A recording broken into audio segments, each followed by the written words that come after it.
Pemilihan kepala daerah di 5 provinsi ini, Jawa Barat, Jawa Tengah, Jawa Timur, Sumatera Utara, dan Jakarta, tergolong unik. Sebelum pilkada serentak dilakukan, publik seakan sudah mengetahui siapa yang bakal menjadi pemenang. Tentu saja melalui hasil survei dari berbagai lembaga. Di Jawa Barat, Deddy Mulyadi dan Erwan Setiawan jauh melampaui 3 kandidat yang lain. Sementara di Jawa Tengah, meskipun tipis, namun pasangan Ahmad Lutfi dan Taj Yassin unggul dibandingkan pasangan Andika Perkasa dan Hendri Prihadi. Di Jawa Timur, pasangan Khofifah Indar Parawansa dan Emil Dardak jauh unggul melampaui 2 pasangan lainnya. Begitu juga di Sumatera Utara yang menghasilkan pasangan Bobi Nasution Surya berada di atas Edi Rahmayadi Hasan Basri. Dan di Jakarta, pasangan Pramono Anung Rano Karno berhasil menyalip Ridwan Kamil Suswono dan semakin jauh dari Dharma Pongrekun Punwardana. Tentu ini bukan hasil resmi Pilkada 2024. Tapi, bagaimana bila benar kandidat-kandidat itu yang muncul jadi pemenang? Dia akan bekerja keras dalam 2 tahun pertama karena dia berjanji di mana-mana dia akan menyelesaikan masalah-masalah di Jawa Barat, masalah yang mendasar itu perumahan, kemacetan, sanitasi, kemudian ketersediaan sekolah, kemudian membersihkan masyarakat dari kebiasaan buang air di sembarang tempat itu dalam tempo 2 tahun saja. Jadi jika ada kecenderungan di mana pemimpin daerah itu hanya bermain di politik ruang tamu atau pencitraan yang hebat, saya dengar cerita ada kepala daerah yang ingin menyumbang 10 kg beras, tapi dia mengundang puluhan wartawan. Padahal 10 kg beras itu kalau dikalikan kan hanya 150 sampai 200 ribu, tapi untuk makan minum wartawan mungkin 2 atau 3 juta, jadi tidak efisien. Nah, saya lihat kemungkinannya mudah-mudahan itu tidak terjadi di masa Kang Deddy. Karena apa? Karena dia sudah berjanji, dia akan menyelesaikan masalah mendasar di Jawa Barat, seperti yang disebut tadi dalam 2 tahun, dan sisanya akan menyelesaikan cita-cita yang lebih besar. Itu yang pertama. Yang kedua, kita akan melihat wajah Jawa Barat yang berbeda. Jika Ridwan Kamil sangat fasih mengusung isu futuristik dengan pendekatan teknologi, kemudian keswadayaan masyarakat dalam mengelola taman, kemudian kepekaan dalam mengelola anak-anak muda, gitu ya, dalam bidang ekonomi, kreatif dan lain-lain. Deddy Mulyadi sangat kental dengan isu budaya. Jadi saya melihat ideologi kesundaan itu akan menjadi nilai mainstream Kang Deddy Mulyadi, dan itu diterjemahkan ke dalam narasi program yang relevan dengan itu. Misalnya, yang dia sering katakan itu bagaimana memandang sungai itu bukan sebagai bagian belakang rumah, tapi merupakan depan rumah. Bahkan dia berjanji akan menertibkan rumah-rumah di bantaran sungai sehingga tidak membelakangi sungai, tapi menghadap ke sungai agar perilaku masyarakat yang terbiasa membuang sampah ke sungai itu berhenti. Sebab tidak mungkin membuang sesuatu ke halamannya. Kemudian 2, di daerah-daerah yang masih banyak buang hajat sembarangan, masih banyak bank emok, dia akan tertibkan. Yang lebih menarik lagi misalnya dia akan seragamkan bangunan sekolah, ketersediaan sekolah. Memang janjinya banyak. Sehingga saya hanya akan membaca wajah Jawa Barat 5 tahun ke depan ketika Deddy menang menjadi gubernur itu dari visi janjinya. Sehingga nanti Mas Imam itu akan melihat 2 hal kebodohan nanti. Mana yang bodoh? Apakah Kang Deddy yang gagal mewujudkan janji-janjinya? Atau justru yang bodoh itu Karim Suryadi yang menganggap janji politik itu penting dan bisa dipercaya. Pak, yang paling urgent, Bapak tadi sempat ngomong tentang rumah, sekolah, dan yang penting ini kan mengubah budaya ya. Ini Ya, memang serumit itu atau gimana, Pak? ya, yang saya sebut itu kan narasi janji yang sering dia ucapkan dalam berbagai kesempatan. Sejak ia dipinang oleh PSI, Demokrat, selain diusung oleh Golkar dan Gerindra, dia sudah sampaikan janji. Bahkan ketika dia ketemu dengan berbagai komunitas masyarakat, dia sampaikan itu. Bahkan kalau kita googling janji politik Deddy Mulyadi banyak banget gitu ya. Tetapi yang konsisten itu tadi, yang konsisten itu dia akan selesaikan masalah-masalah mendasar di Jawa Barat dalam waktu 2 tahun, sisanya akan mengejar cita-cita yang lebih tinggi. Kemudian yang lebih menonjol lagi soal ideologi kesundaan.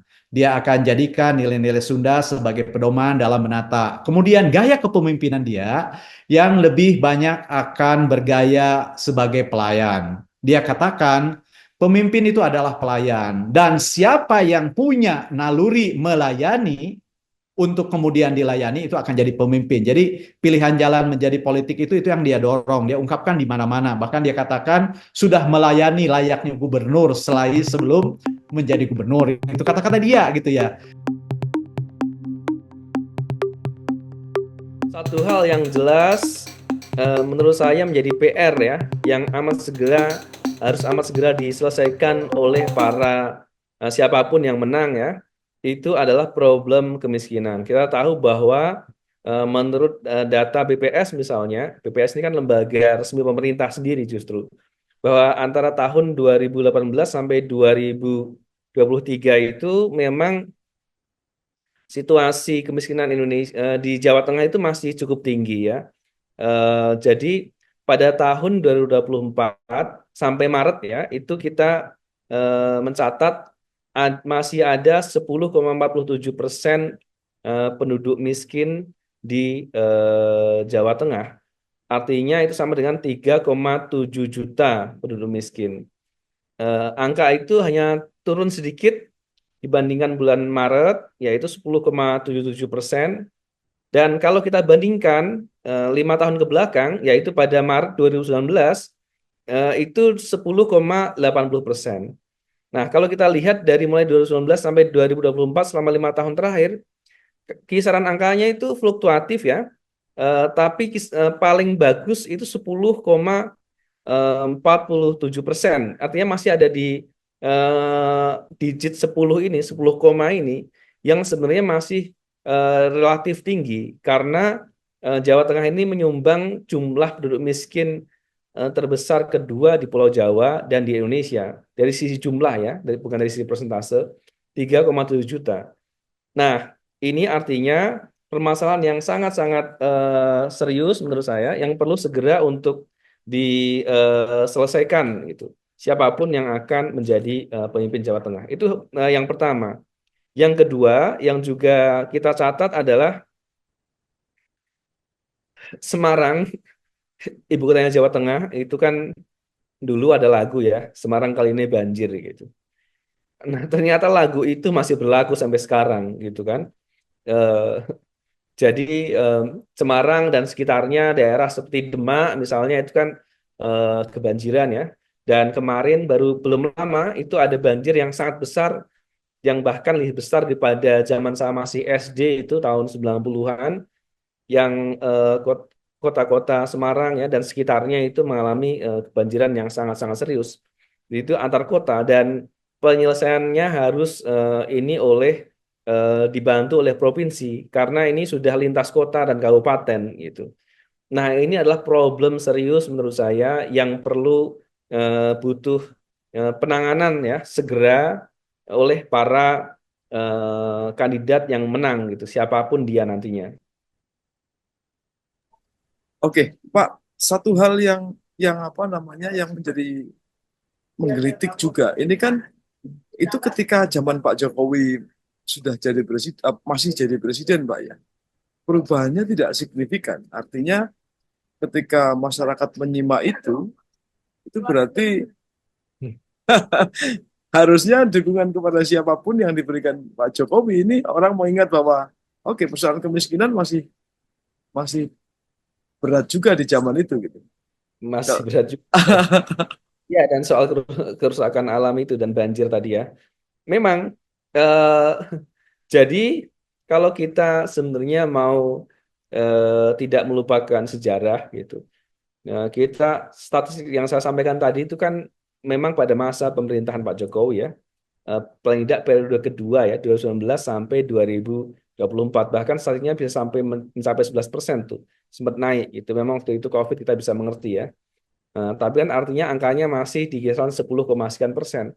Belum ada perubahan yang signifikan gitu. Dan pemilih yang menurut saya rasional itu mungkin akan bisa bisa menghubungkan itu dengan siapa misalnya calon yang didukung oleh Pak Jokowi gitu. Tapi kan pemilih kita tidak seperti itu menurut saya logiknya ya. Mereka berbeda cara cara ini apa rasionalitasnya berbeda gitu. Tetap ada yang menjadi pertimbangan tapi bukan itu sepertinya. Oke, Pak, kita tarik agak agak apa namanya helikopter view ini, Pak. Jadi Pak Jokowi ini kan salah satu yang banyak dikritik itu adalah bagaimana silang sengkarut ya ketika zaman Mas Gibran akan masuk menjadi dalam pencapresan dan pencawapresan dan seterusnya. Nah, bahkan kritik soal itu sampai sekarang juga juga terdengar. Gitu. Ada yang bilang bahwa wah ini ada gerakan menolak calon yang justru didukung oleh Pak Jokowi dan seterusnya. Artinya saya mau tanya begini, apakah ketika Pak Jokowi itu melibatkan diri dalam dalam sebuah pilkada, ini banyak political expert juga ngomong bahwa Pak Jokowi harusnya tidak melakukan itu karena terlalu dekat jaraknya ya, dengan beliau lengser gitu. Nah, apakah ini justru tidak menguntungkan, Pak, bagi kandidat yang didukung oleh Pak Jokowi? Nah, ini pertanyaan yang menarik gitu, yang menurut saya masih perlu diuji lebih jauh. Em, menurut saya, to some extent ya, sampai pada tingkat tertentu, bagaimanapun juga, saya sampaikan seperti sampaikan di awal tadi, pengaruh Pak Jokowi itu tentu saja berbeda dengan pengaruh beliau ketika masih menjabat sebagai presiden, gitu. Tapi bukan berarti bahwa nggak ada pengaruhnya sama sekali. Menurut saya tetap ada, gitu. Dan menurut saya popularitas beliau masih cukup kuat dan itu bisa berpengaruh positif bagi calon yang didukung menurut saya. Nah, apakah kemudian ada faktor yang sebaliknya bumerang justru merugikan? Menurut saya mungkin ada, tapi dampak yang menguntungkannya tidak masih lebih besar daripada dampak merugikannya menurut saya ya.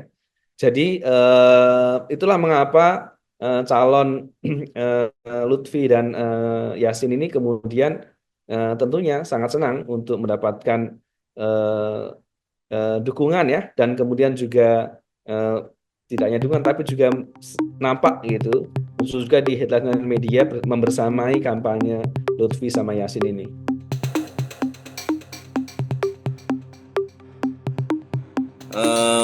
Jawa Timur ini satu adalah basisnya NU, masyarakat santri. Kemudian Jawa Timur juga salah satu provinsi dengan penduduk terbanyak. Tentu saja agenda yang harus dituntaskan menurut saya adalah masalah pendidikan ya, Bu Khofifah.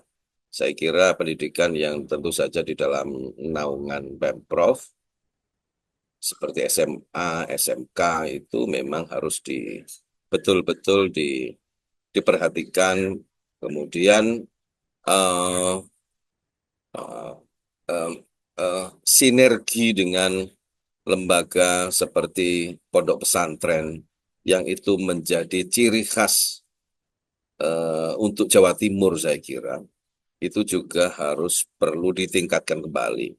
Saya melihat di periode yang lalu misalnya ada beasiswa untuk guru-guru madrasah diniyah atau Madin. Kemudian ada beasiswa di Al-Azhar Kairo misalnya. Saya kira itu mungkin volumenya lebih ditingkatkan sehingga pendekatan kepemimpinan di Jawa Timur itu memang harus mencerminkan kearifan lokal. Karena bagaimanapun Jawa Timur adalah basisnya masyarakat santri di Indonesia. Kalau kita bicara santri, maka identik dengan NU. Kalau bicara NU tentu tidak ada yang bisa mengalahkan Jawa Timur. Jadi itu meskipun kita hidup dalam heterogenitas Bhinneka Tunggal Ika, saya kira faktanya adalah bahwa masyarakat NU, masyarakat santri adalah entitas penting di dalam Provinsi Jawa Timur sehingga kebijakan-kebijakan itu tidak boleh meninggalkan kultur maupun kearifan lokal.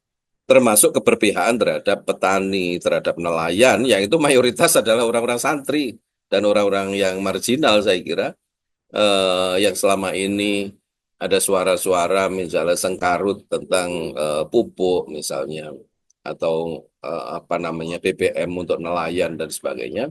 Saya kira ini perlu menjadikan cambuk bahwa ke depan ini harus segera ditata, apalagi kebijakan pemerintah pusat di bawah Pak Prabowo. Saya kira karena koalisi ini, koalisi Jawa Timur ini mirip koalisi nasional, saya kira nanti perlu disinergikan. Sebetulnya nggak ada masalah, karena Bu Khofifah maupun Pak Prabowo ini kalau dalam konteks politik ini satu gerbong sebetulnya.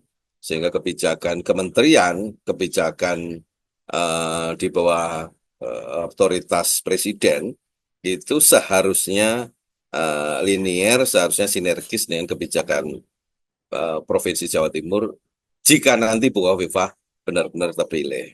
Itu Mas Iman. Ya, tapi sebenarnya itu harusnya sudah selesai ketika artinya diselesaikan pada masa jabatan Bu Khofifah sebelumnya ya. Ini kan Ya, apa namanya? Saya tidak tahu ya apakah kemudian kritik-kritik terhadap kebijakannya Bu Khofifah dalam debat segala macam ini kan muncul juga. Ah, artinya ya, ini hanya melanjutkan apa yang sudah dikerjakan sebelumnya, yang dalam tataran ya, misalnya kemiskinan masih menempati urutan ketiga, ya. kalau saya tidak salah kutip ya, segala macam. Nah, ini apakah akan ada perubahan berarti di Jawa Timur gitu? Kalau misalnya Bu Khofifah sama Pak Emil ini dua pasangan sama-sama incumbent ini, itu maju lagi. Eh, saya kira memang tidak sesederhana yang kita bayangkan ya, dengan sistem ketatanegaraan kita itu memang banyak eh, silang sengkarut yang tidak selalu linier dengan kebijakan pusat. Kebijakan lokal itu kadang-kadang juga terhambat oleh kebijakan pusat, atau sebaliknya kebijakan pusat itu terhambat dengan polarisasi kepemimpinan di daerah. Ya, saya kira memimpin daerah dengan jumlah penduduk besar, wilayah yang cukup luas, ini juga tantangannya tersendiri. Jadi saya kira eh, saya tidak detil dalam memahami angka-angka ya, angka-angka indeks ini, indeks itu. Tetapi harapan saya adalah bahwa kebijakan pusat maupun daerah itu di bawah Bu Khofifah ini harus terus disinergikan betul-betul dengan pusat. Saya kira di kepemimpinan dulu masa Pak Jokowi mungkin ada titik-titik yang menjadi titik lemah dalam apa namanya masalah-masalah di dalam pengentasan kemiskinan dan sebagainya. Tentu kita tahu sendiri bahwa Pak Jokowi bukan seorang pemilik partai. Eh, Hari ini mungkin Pak Prabowo lebih nothing tulus karena beliau adalah seorang presiden sekaligus ketua partai yang kebijakan itu benar-benar tidak tersandra oleh menteri-menteri yang berasal dari parpol. Seharusnya begitu. Saya kira Bobby akan mampu mengkantor, mengklarifikasi kritik-kritik terhadap dia, karena secara usia Bobby ini masih muda dan pikiran-pikirannya segar ya, bagus, terbuka. Nah, sekalipun kita tahu bahwa profiling politik dia itu ditopang bukan oleh dirinya sendiri, tapi oleh kekuatan Jokowi dan keluarga.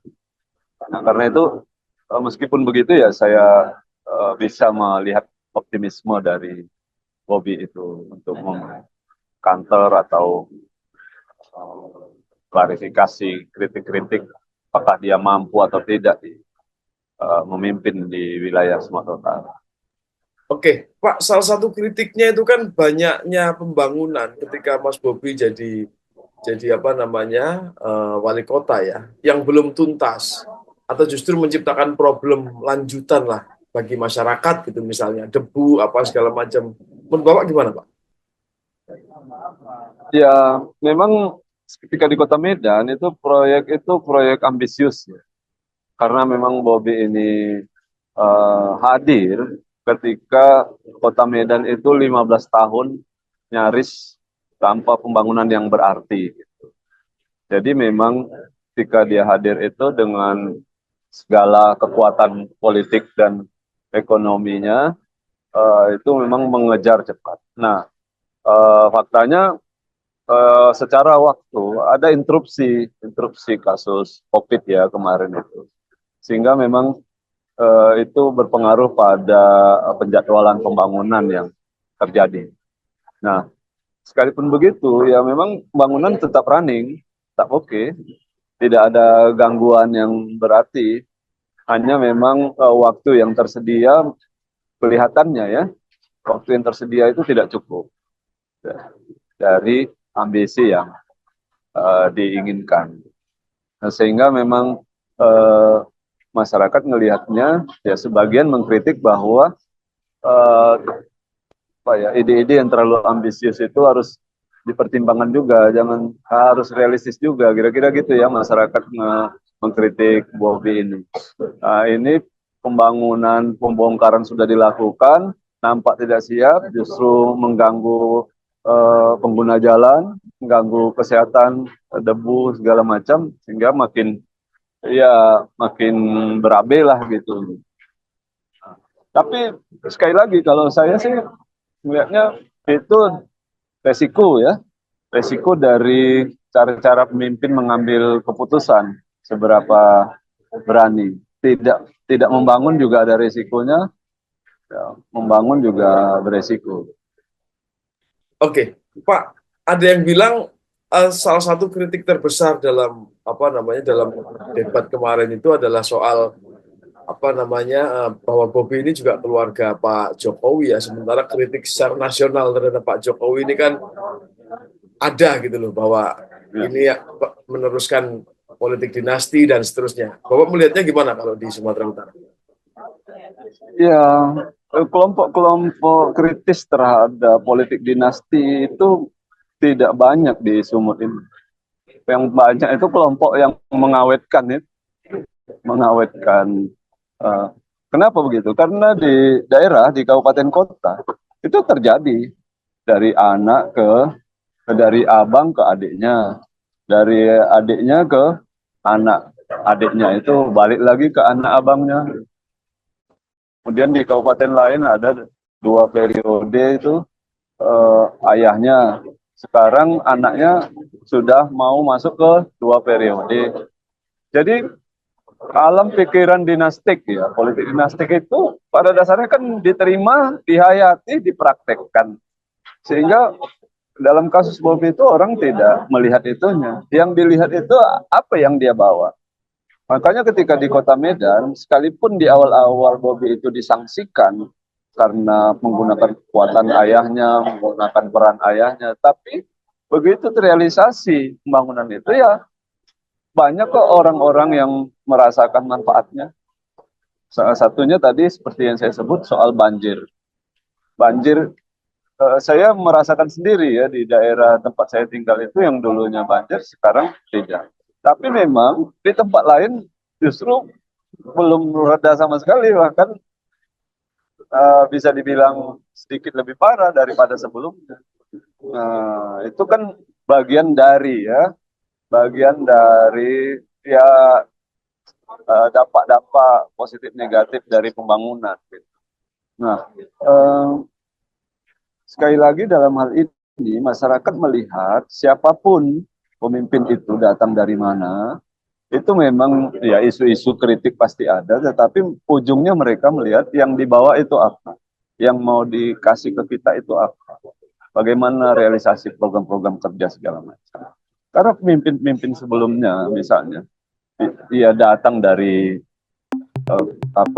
tidak dari dinasti segala itu, kalau nggak beri dampak positif masyarakat juga sama aja. Mas Pram itu kuat dalam konteks secara administratif satu ya, saya mengenal Mas Pram cukup lama lah dari zaman mahasiswa gitu ya. Jadi dia punya kekuatan dalam konteks eh, pengaturan administratur. Jadi tertib pemerintahan itu menjadi hal yang kunci karena background selama dengan Pak Jokowi itu hampir ya cukup lama ya.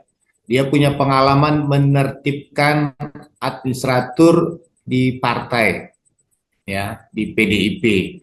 Waktu zaman Bu Mega itu sempat ini, tapi begitu dia menjadi sekjen, eh, kelihatan sekali dia bisa menertibkan pengorganisasian yang lebih terstruktur. Kekuatan bahkan bisa mengangkat peran dari Ibu Mega untuk menjadi lebih kuat posisinya ketika itu masa transisi yang cukup berat. Kemudian ketika masa Pak Jokowi sebagai presiden, dia juga mampu untuk melakukan penataan ulang ya, karena sebelumnya kan sempat ada dilema di sekretariat negara gitu. Jadi dari gaya kepemimpinan ya kelihatannya dia akan menata ulang dulu dalam konteks internal administrasi pemerintahan Jakarta, karena ujung tombak dari penyelenggara pemerintah itu kan di birokrasi. Jadi sebetulnya ujung tombaknya itu bisa bekerja. Ini mirip-mirip tipe Pak Ahok lah dikit ya. Nah, jadi kemungkinan besar gayanya itu masih seperti itu. Dia tegas dalam konteks ini. Nah, jadi kalau dalam sisi gaya Pram yang memang akan cenderung akan lebih tegas dalam konteks pengorganisasian, itu diharapkan pencapaian dari program-program yang dia lakukan bisa lebih terstruktur dalam konteks prosesnya.